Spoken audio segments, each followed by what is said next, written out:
Welcome to this open session. Today, we're going to be talking about audio.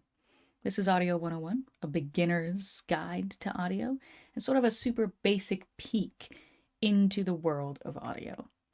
Now, my name is Tessa Verplancke. I'm a lead sound designer at Sumo Sheffield. If you can see in my little boxes here, I have short red hair, kind of boxy glasses, and a kind of a boxy face. I think it works. Now, the projects that I've worked on are these fellows. You might notice a theme, but we're not going to get into that. We're going to get into the contents. Approaching game audio is going to be our first section, and then creating a sound. Now first, what is a sound? How do we even hear it? Like that's how we hear it. Now, what's a sound wave? A sound wave, if you imagine it in your head, might be that little sine wave, that little squiggly line. A sound wave is a vibration that travels through the air that's caused by friction of some sort, like your vocal cords rubbing together, something smashing into something else, even just the wind blowing through something. That's all causes vibrations in the air that slither their way through against walls, reverb, bouncing around, until they finally smash right into your ear. It's having a good time. The ear then has the eardrum. Now, like its name, it's a little bouncy little drummy bit in your ear that vibrates with those vibrations. And there's three tiny bones, the malleus, the incus, and the stapes, that then amplify this when it's sent further into your cochlea. The cochlea is like a small snail, little tiny snail inside your head, and it's full of liquid, and that just sloshes around. It just ripples with the vibrations of the sound. And inside that water, there's hair cells. The hair cells of the wide area, they hear the high frequencies, or they understand them. And the central part of the snail shelly thing understands low frequencies. And this understanding of these little cells creates the electric signal that's sent to your brain. Yep. And that's how we hear. Now, did you come here today to learn about anatomy? No, you didn't. But there's that fun little snail guy, that blue one there. Look at him, like a little cinnamon roll. I'll give you a fun fact, if you learn nothing else from today's talk. With this fun lesson of anatomy, those hair cells that I talked about inside of your little escargot, they're the ones that when they get damaged or compressed down, your brain turns up the gain inside of your head, and this amplifies all the noise that you don't usually hear. So like cranking it to 11, if you've got a speaker, it also suddenly starts making noise. The same thing happens in your brain. It's cranking up sound to compensate, and that creates the ringing in your ears after a concert. So there you go. Now you've learned something new. So let's dive in. Approaching game audio. Now, goodness me, let's look at an image. What do you hear when you look at this? What do you see in the distance there? Maybe some roads. Can you hear the cars driving by? Maybe some wind? Some birds tweeting? Maybe that wind through the plants that I spoke of before? A sound designer might look at this and think, how do I interact with it? Maybe they'll put in some characters. These characters, where can they go? What can they do? And importantly, what are they wearing on their shoes, on their feet? What shoes are they wearing? Are they high heels, boots? Are they using a cane? Will those high heels, boots, and cane interact with the gravel, with the grass, with those bushy type things over there, with the rooftop of that house? These are all different sounds and all different things that we got to keep in mind. Now let's look at this image again as if we were the sound designer who's going to work on this game. So what did we speak of before? Birds, wind, ambience, things that create the area, the vibes. Old Man Johnson, characters. Where are they going to go? What are they locked into? What are they wearing? What are they doing? Goodbye, Mr. Johnson. Now, from those vibes that I was saying earlier. How do we feel? What's the genre? Is this a scary place? Is this a fun place?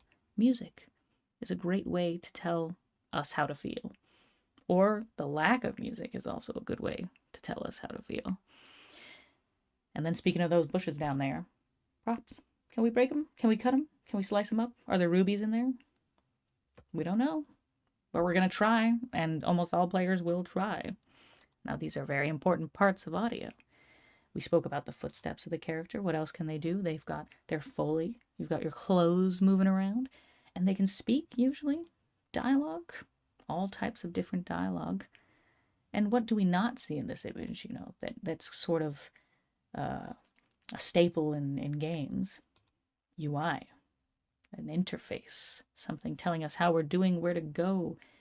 Even just a menu to pause so that we can get some more snacks, Now, for the UI and the props and things like that, all of that sort of falls into a similar section of audio, just called SFX. So let's look at these sections of audio, see how we break down all the audio in our games. So you have SFX, UI, props, puzzles, things that you can interact with, things that you can move around in the world. These are SFX. Things that your character can make happen. They can punch something. They can use powers. They can set something ablaze. They can do magic, things like that. Those are all SFX. Anything that can be moved around and done by your character is an SFX. Foley.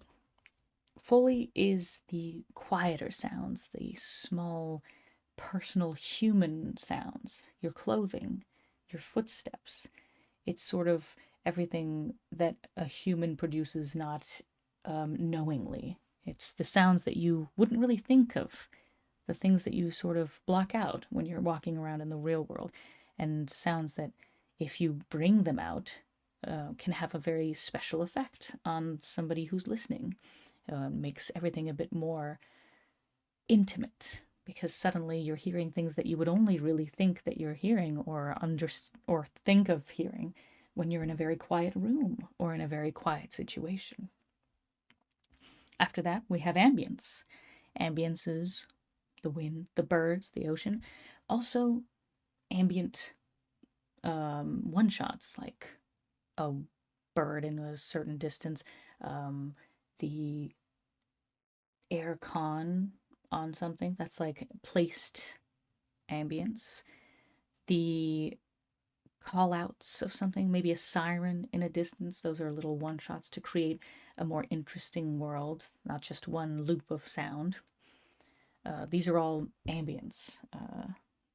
And then after that, we have dialogue. Dialogue can be broken down to a lot of sections. You've got the main character conversation, you've got your story, your characters talking to each other, cutscenes where there's conversations, and then you have callouts, barks, ambient stuff. So a bark might be an enemy going like, hey, get out of here, It's not important to the story, but it really adds to the situation that you're in. When you're walking through the streets, these two people on the side are just having a conversation. That could be part of ambient dialogue, and it creates a more real world that you're walking through. Then we move on to vocalizations. Now, vocalizations are everything that is not words. A vocalization will be usually something that you don't really have control over. When you land down, getting punched, punching someone, using efforts, and even things like laughing. Vocalizations are a very useful way to get across information of how a character feels about something, laughter, shrugging, getting angry, just like, ugh, without having any dialogue that you then need to translate. Vocalizations can create a whole world and a whole understanding of a situation without needing to have your game be in a bunch of languages. It's a very useful tool to create a worldwide experience.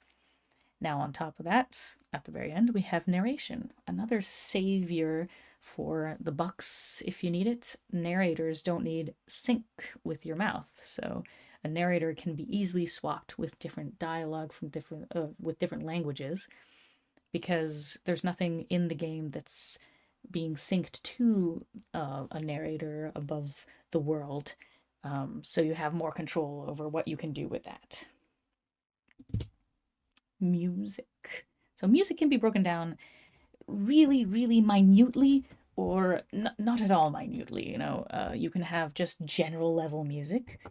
You can have themes for specific characters. You can have themes for specific IPs, intellectual properties. And then you can have things like stingers. Stingers are one shots, small moments of music that really amplify something. So, for example, so sorry, I'm going to take a very quick drink.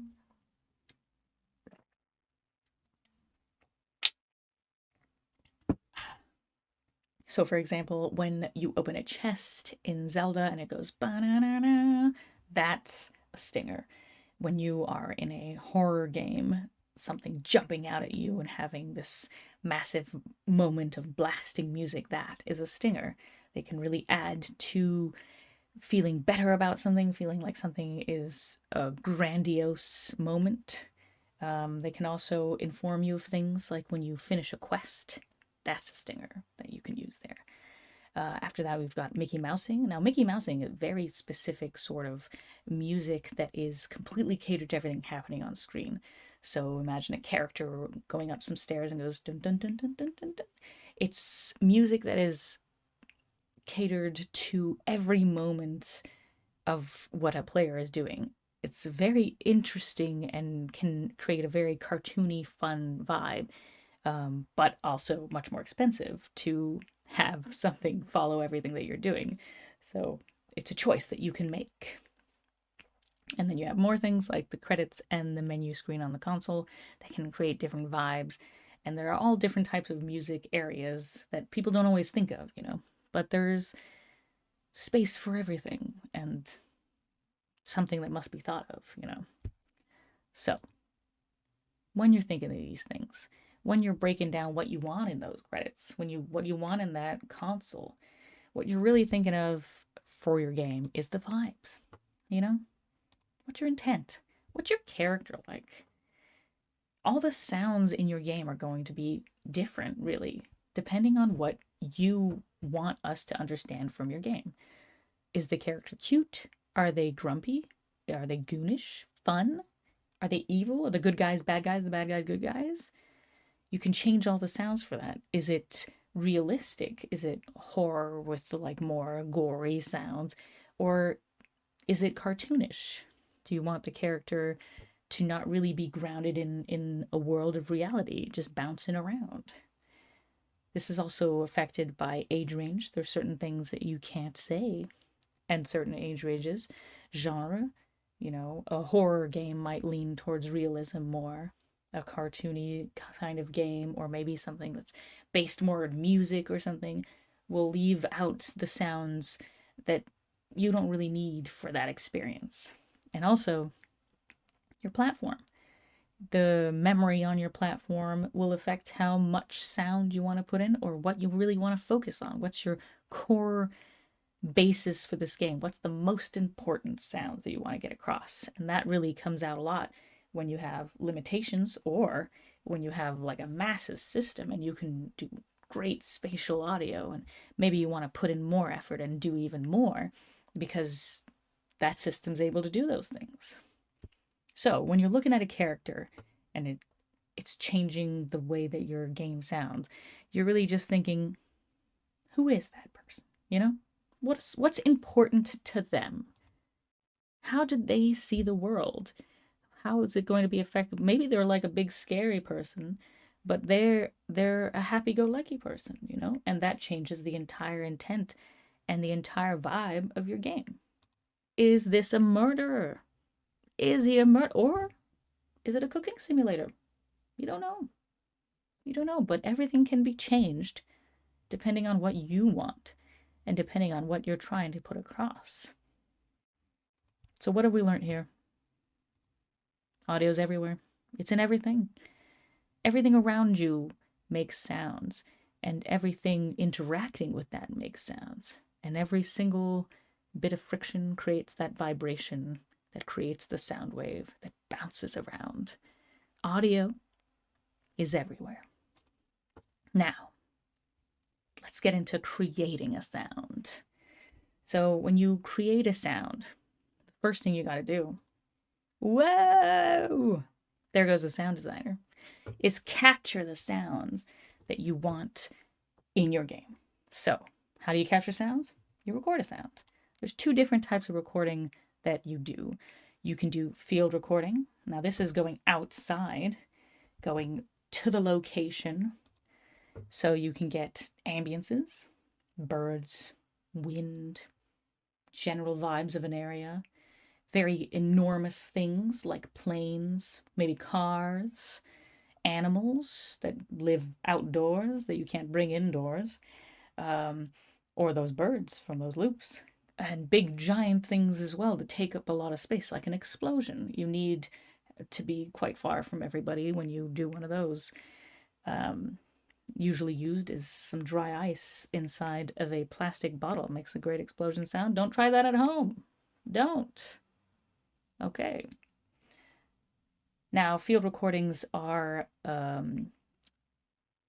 the mercy of wherever you're going. So it could rain. It could be way too windy, even though you're trying to get wind, but not that much wind. Stop it. So what else do we have? We have the very controlled location of the studio.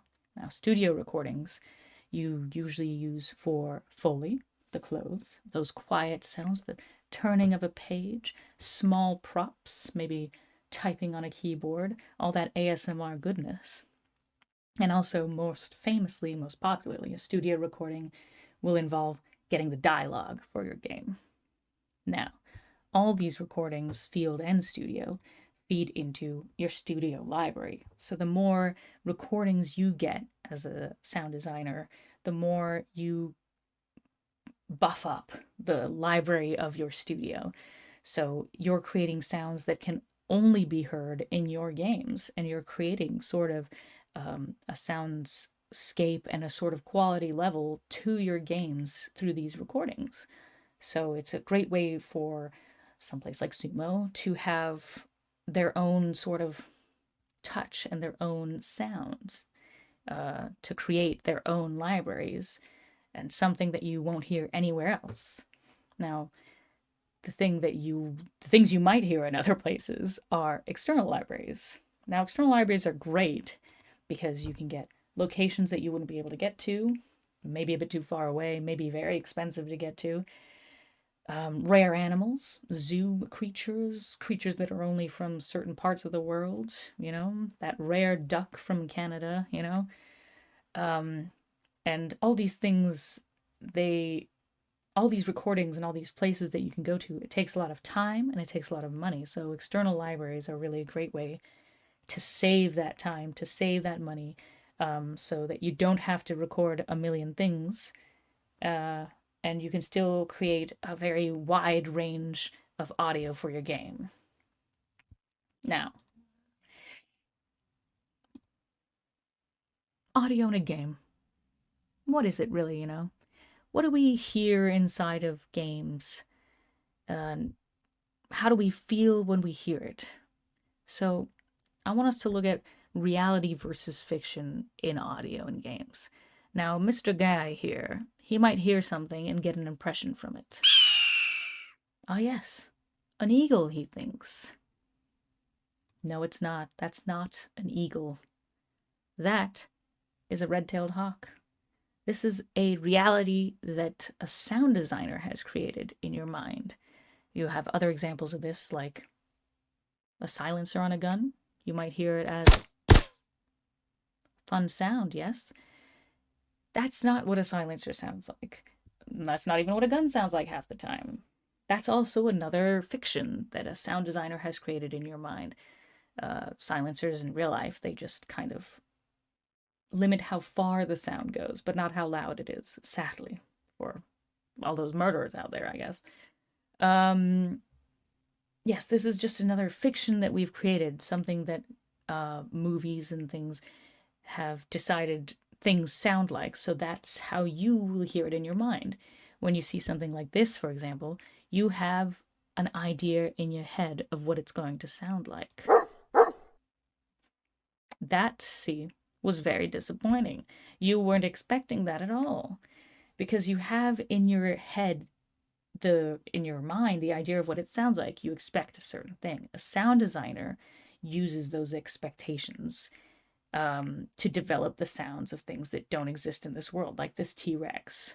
So the T-Rex has a sound in our head for what it sounds like. Weirdly enough, the creature that I just played, the dog, is used on the T-Rex in some of the scenes because of what we expect to hear from something. So when you see something shake something vigorously in its mouth, what you imagine in your head is usually the sound of a dog shaking their toy, because that's the most known and understood sound in your mind for that. So when the T-Rex shakes something and shakes another dinosaur in his mouth, that's actually the sound of a dog because you accept that. And that's the most understandable and reasonable sound for that to make in your mind. And that is how a sound designer decides to use sounds or create sound. It's your expectation versus what you might want to hear. Now, there's the feel of the sound and what you want to hear in the real world. So you have an idea of how something sounds in a world with you. So it's very difficult to explain. Let's say you have a box, right? When you close this box, it makes a satisfying clunky sound, like a tin box that makes a nice little, you know. When you record that with your microphone, you'll just hear it like not at all satisfying, not at all what you think you hear when you do it. And that's because this box exists in this world with you. You feel it. You feel the vibrations of the box in your hand. You feel it when you close the lid. You feel the different sound through your hand too. It's got so many layers that change your perception of it. And a sound designer has to think about the perceptions of how you see things and how you feel things in the real world. So we get a tin can like this that's important in your game. You're opening it and closing it. You want it to be as satisfying as a real one. So we'll layer on sounds to create that thickness, that extra sound that you want to hear. For example, like a lot of sounds in Lego games of the Lego is actually Duplo because it's bigger and thicker and it makes a thicker sound, which is more satisfying to you to hear. There's also the things that you want to hear that you wouldn't hear. So here I've used the example of the burning of the cigarette. There's also the T-Rex shaking the animals with his mouth. You want to hear something because that's what you expect to hear. You expect to hear the shaking of the head. When you see someone take a puff on a cigarette, you expect to hear the burning if you get in close. You want to hear it because your attention's been drawn to it. So a sound designer has to amplify and create even bigger sounds for these things. You might see examples of this in the Cornetto trilogy movies, where the pouring of the beer and the thumping of the glass are much louder and intenser because the attention's been drawn to them, and you want to hear them, and you want them to be bigger and more fun. So let's do a little test. Let's do a little fun time. What do you think of when you hear this? You're not sure? What about this? Still not sure? You might think of this. You might also think of this. Whichever one you chose, you're right, because those are the exact same sound. The Tuscan Raiders and the donkeys, same sounds, same creatures, just a little bit of echo. Now, how do we get away with things like this? How do sound people decide that's what I'm going to use?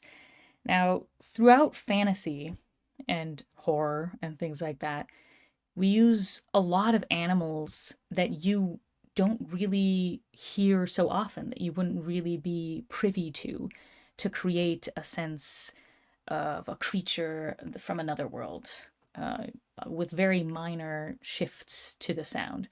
Uh, we use these.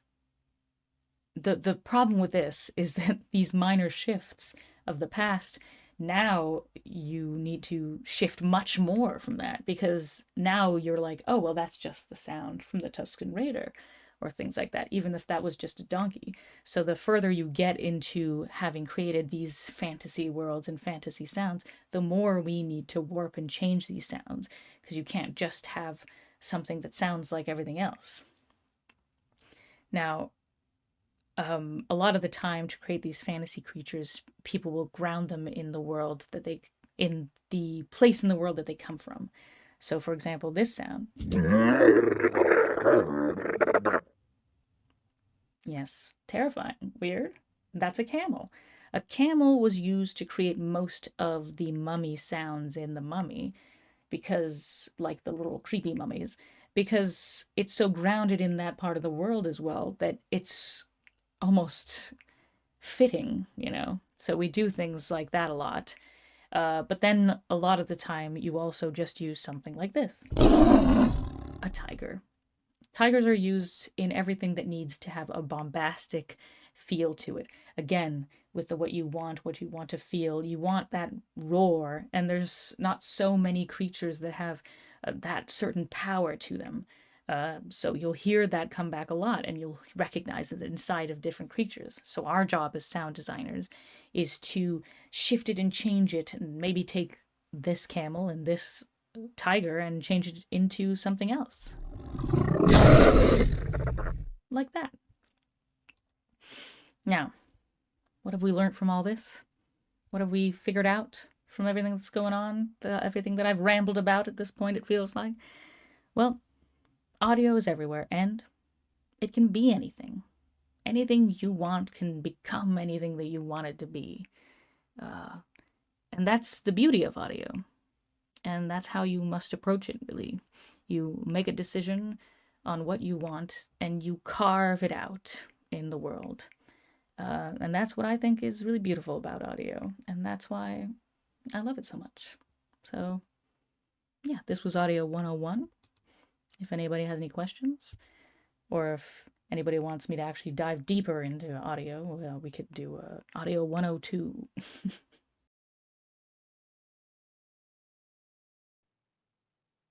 Brilliant. Thank you so much for that, Tessa. I will never not hear a donkey when here watching Star Wars and hearing Tusken Raiders ever again. I feel that you've ruined that for me, Oh but at no! the same time, at the same time, that's brilliant. That's genius. So there's simple sounds that could just. As soon as I heard it, I was like, "That's a Tusken Raider," and then you were like, "It's a donkey," and I'm like, "Oh, okay." Yeah, And I loved, my favorite part was definitely the picture at the start. And when you asked us to hear the picture, and then understanding that you were identifying what was going to make a noise all the way down to the foliage and walking through it. And I could hear it. It was amazing. Thank you so much. Thank you. So yeah, if you haven't already, jump into the chat area, show Tessa some absolute love. I see Bex has jumped in. Everything is donkeys and tigers. I love it. Thanks, Tessa. Brilliant stuff. Lara clapping hands from everybody as well. I think we absolutely love that. I think that I felt like you were selling me dessert. You know, you've seen the MS adverts with the dessert and the voice over the top. Oh my gosh, your sound is so crisp. It's brilliant stuff. What I want to do is I want to quickly transition across from my opinion to the questions, and we've got a few coming in. If you do want to ask some questions, the Q&A is still open, so please drop them in there. If we do run out of time today, don't worry. These questions will be answered and placed on Dojo for you to revisit at a later date. So the first question I've got for you, Tessa, is how often do you run into the challenge of designing a sound designing a sound to meet consumer expectations compared to designing assets that are more conventional or unique? If so, how do you address that issue? And that's from Mike. Yeah, that's a difficult one always, because you want to make something new, you want to make something like really exciting or different from like a sound designer's perspective. You're like, oh no, I can't just make it just like that, you know. But there's some things that you know, you kind of have to like I was saying, it's like what you expect. So you can't wander too far from what the dinosaur sounds like in our minds. You have to create something that kind of bridges it. So I think you need to keep in mind both of the things. You need to be like, oh, this is what they expect, but I can switch it up a little bit or bring it over a bit. Of course, you can also just like shock people. Like usually, if you sell it really well, I've had this before. If you sell the idea and the concept and be like, actually this is what these would really sound like in real life. Like I don't know if anybody's seen the like TikToks and things where they say how the dinosaurs really sounded. Yeah. And I'm like, that's really cool, and you can really sell the concept of that sound as like the real sound in like more of a horror-y kind of vibe, you know. Yeah, the dinosaurs, like Jurassic Park was the first thing that came to mind. What a T-Rex really sounds like, which is so underwhelming compared to what we get in the films and in the cinema, and that sound coming through. And you're convinced then that that's what they sound like. That must be what they sound like. So, it's been in a movie. Why wouldn't it be true? That, like I've been told my whole life, so. Yeah, exactly. But like you when you jump between expectation and reality, that's really what it is, right? And then I guess that really kind of just adds to the experience. It just wouldn't be as cinematic if it didn't sound the way that you created it. So brilliant stuff. Right, we're going to move on to another question. Are there any things that other disciplines can consider or ask about when creating their work to help sound design? I felt that was a good one. Yeah, in games, I mean, the thing that you really the only thing that sound designers want you to think about really is that everything there makes a sound. So like whatever you've put in, whatever you want there, like think about us hooking into it. We always want to attach something or be able to make things happen, to even if it's just like a static object, we want to be able to give an impression of that object, especially if you want it to be like important or interesting. Like it's always nice also, like accessibility wise, we always want to be able to like point stuff out, and like audio can help anybody like who's visually impaired or anything like that. So yeah, just like hooks, always give us hooks, because we'll guaranteed we'll use them.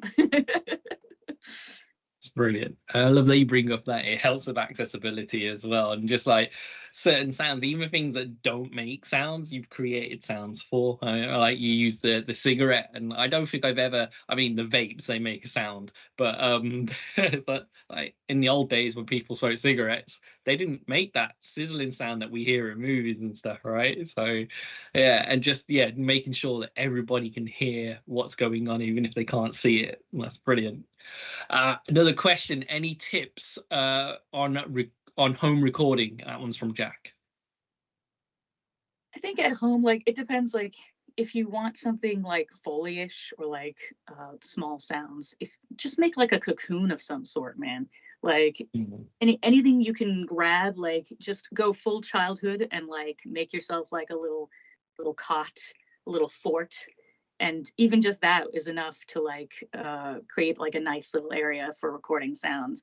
And you can get like a lot of really good stuff from any mic, really, because you can use like a very fancy mic or just like just your phone, and using the limitations of that microphone can also create a cool sound. So a Mm. mic that might be a bit more like a less like perceptive of the small sounds, you can use to exaggerate things and like really make that over like over recorded, like the sound, like when somebody's mic is too close to their mouth, even that's like a really a good effect that you could do.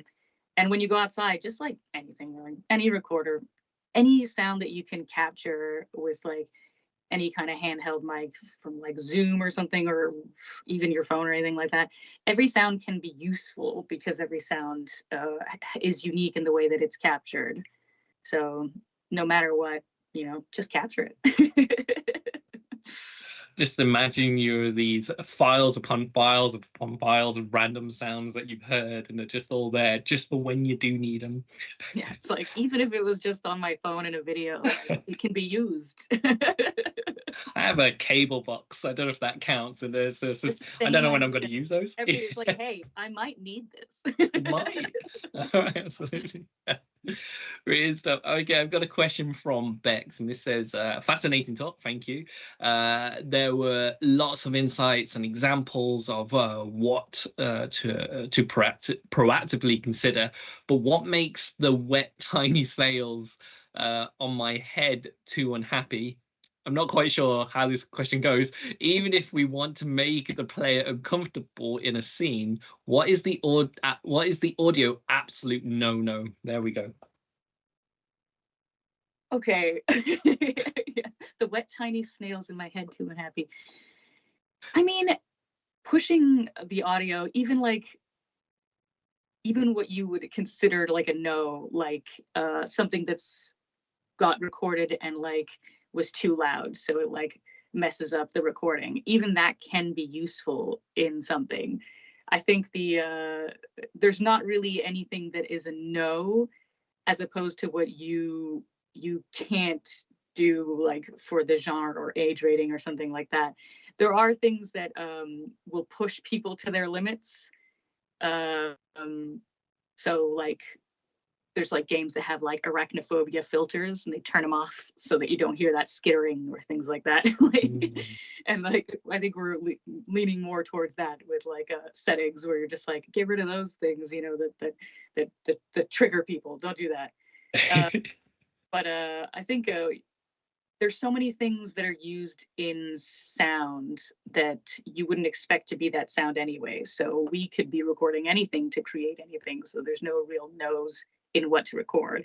And what you put in the game, I guess, is how far you are willing to push it. So if you're making something extremely gory or meaty or something like that, you can push it very far, but I think that it's just your rating that's suffering. That's brilliant. Yeah, Shed Bexon says, I'm not mad. Okay, I'm not mad. The ear was described as a tiny wet snail. There we go. Oh, yes, the cochlea. Yeah. There we go. But that happened so long ago. So that was too far away. I moved past that. We got a bunch of other questions that have come in, and I think you can answer a few of them here. My one of the ones that I think is more interesting is from Powell. He says, when starting a new project, what are first steps? How everything is planned and iterated on? What's your approach? I thought that was a good question. Yeah. When you start a new project, I think the first thing that you really want to look at is, like I was saying, the vibes panel. That's what you really need to look at first. It's like, what is your intent? What is the most important sound of that game? So like, let's say you're making like a Zelda game or something like that. The biggest thing is that fantasy element and like the fighting in it or something like that. That's what you want to like focus on and what you want to make more new sounds of and really develop, like Horizon Zero Dawn, for example, with the robotic like monsters. Like that's what you really want to focus on. So I think the thing to really identify at the beginning is what is the identifier of your game, so that you can really develop that. And then after that, it's really, really, really get your systems in order at the beginning for audio, because it's something that because it comes at the end, it's something that people don't really think of. But get the systems in place for your game, for your dialogue, for like how each sound is going to play, how the cutscenes are going to be like loaded in, how the audio is moving with them. Like you need to have that at the very beginning so that you know for sure at the very end that it's going to work, it's going to be optimized, because optimization is super important with audio. You don't want that to like fall out of sync. That's like the worst thing that you could have with audio. So yeah, really make sure get all that in place. Yeah, audio is so important to everything. You can have bad video quality, but if the audio is bad, then no one's gonna interact or listen. And I've always been taught that even throughout my career, is like, if you get your audio right, you don't have to worry about much else. So yeah.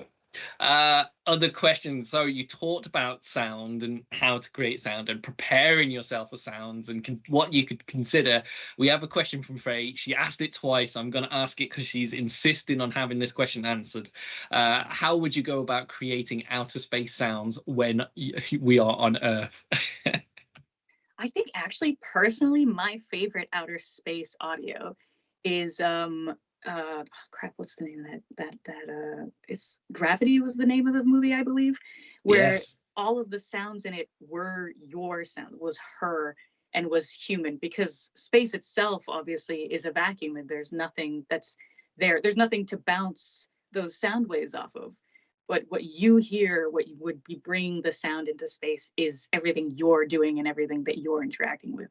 So you have that, like, the contact mics on the metal of like the drilling and things, and it's kind of it really amplifies the loneliness as well and the feeling of space, because it's the only thing here. I don't know if I lost you there for a second. No, The no, only thing here is you, and I think that's something that in space games and stuff would be really useful as well. I think that would make a really, really good space game if it was just you and like close contact sounds to really create that lonely feeling and the intensity of it. Yeah, I think you blow my mind as well. Again, in that I hadn't thought about that with Gravity. I remember seeing the film and I remember being completely absorbed in the performance. And now you think of it, you're right. There were no other sounds. There were just the people's sounds within the helmet, sometimes within their environment when they were in the space stations or the pods and stuff. And it Like, creates that wow. horror as well, because like when the space station's being destroyed behind her, she can't hear any of that because Yeah. she's not there to feel those vibrations of the spaceship. So it's like the silence of space is being used in the like aspects of like tension, so it's really good. That's brilliant. Hope that answers your question, Faye. And don't worry, I know you probably did by accident. I was just having a joke. So brilliant stuff. Okay, we've got a few minutes left, so I am gonna be cheeky and squeeze in some other questions that you might not have seen just yet. The one I've got is from Corey. Is this: how, as a sound designer, can you convey a sound that you can hear in your head that may be difficult to explain to others? So like when you're trying to tell somebody how something sounds, I guess is what. Yeah, I think that's what it is. Yeah. I feel like I always just recreate like aspects of it. So like kind of like how you would make a sound. So a sound designer, when you approach a sound, you look at the bits of the sound, of how it's put together. It's got like an attack, it's got the like stinging bit and like a tail. So you have all these pieces together that like form a sound, and that's how you create new sounds from things. You switch out the attack with a different like object. Maybe you have like metal, but then the rest is like the thick of it is like a creature sound or something, and then you get a completely different vibe from that sound. I think when I explain sounds to people, I use what you know from the world. So you have like the ting of like metal, like you know what that sounds like in your head. You know the resonance of something, and like with the like dog shaking like the toy or things like that. I think if you compare stuff as closely as possible and then even just act it out, I feel like I do that all the time. I'm in like a meeting being like, when it's like, and you're like, I do. I think I do that myself all the time when I'm trying to even explain anything to someone. I'm like, and, I was in Japan really recently, and my Japanese is very questionable, and I got ill while I was there, and so I went to the chemist, and the doctor was asking me my symptoms, and I was going chuk chuk. He knew exactly what I was talking about. He went, "You want this?" So yeah, like just resort to mimicry, the vocalizations. You yeah. can get everything through with vocalizations. Amazing. Brilliant stuff. Right. We've got about a minute left. What I'm going to do is I'm going to ask you one of my questions, which is, if somebody is interested in knowing more or getting started in this subject matter, which is audio, and aptly it is audio one-on-one, what would you recommend that they do, or where would they go for those resources from your recommendation? Well, there's a lot of stuff online for everything in games, really. So Mm. if you go on YouTube, there's so many great talks. There's so many great like people that have like broken down things. There's so many like behind the scenes audio things on a lot of how the movie was made, like a fantastic one on Lord of the Rings and things like that, where they explain all of the like Foley, because they have these massive Foley like studios. um, I think a really good thing that you can just do is just like watch a lot of movies and play a lot of games and try to single it out, because the beauty about audio is if it's good, you don't notice it. So you have to pay attention to try and figure out what things are. Um, if you have a sound that you really like in a game, try to recreate it. Try to be like, what's made this sound? What's in it? Like when I like The Mummy was a movie that I loved as a kid, and when I got older, I was like, well, what is the sounds of all those like those mummies, you know? And that's when I was like, wait, I use camels all the time for my sounds, and I literally always do that because of my nostalgia. And every time I hear them, I'm like, it's the mummy. I think there's also a lot of great things that you can do. Like you can download. There's a lot of games that are available to download into Unity or Wise that you can then change all the sounds yourself. And I think that's super great to do if you want to get into game audio, because it's a good place to see how different it is, how you have to structure things and how things meld together. Like the mix of a game is really hard to get right. So once you start putting everything in, you realize like, oh, everything's the same frequencies. So like frequencies is like, you know, high pitched to low pitch. And you need to slot things together like a puzzle so that you can hear everything you want to hear. So replacing sounds in a game that already exists, or just like a video that you like take from online, is a great way to start hearing that and start putting stuff together. And really, that's all you really need to get into games. You make things, you replace audio on like these videos, and you get that work out there, and you show it to people, and they're like, "That's cool. Come on in," you know.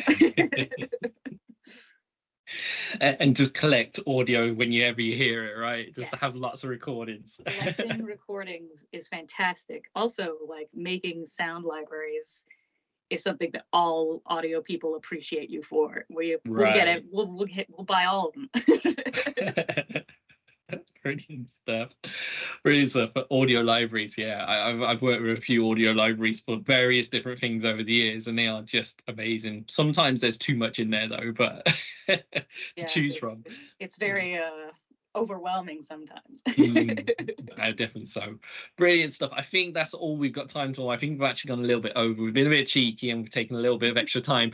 But what a great subject matter. And thank you so much for the way you presented it to us as well. I was fully engrossed in the sound of your presentation, as well as look at this and imagine that sound. And then just those interesting facts about Tuscan Raiders and stuff. It really show me a different view of audio and how it was works, and certainly that nostalgia piece as well. But all that's left is that thank you for your time. If you didn't have any of your questions answered, don't worry, we'll be reposting the questions with answers onto Dojo. If you want to rewatch this session, it will be also uploaded to the SDC Vault over on Dojo as well. Thank you for your time, Tessa, and thank you for everybody's interaction. For now, it's goodbye from us, and enjoy the rest of your SDC.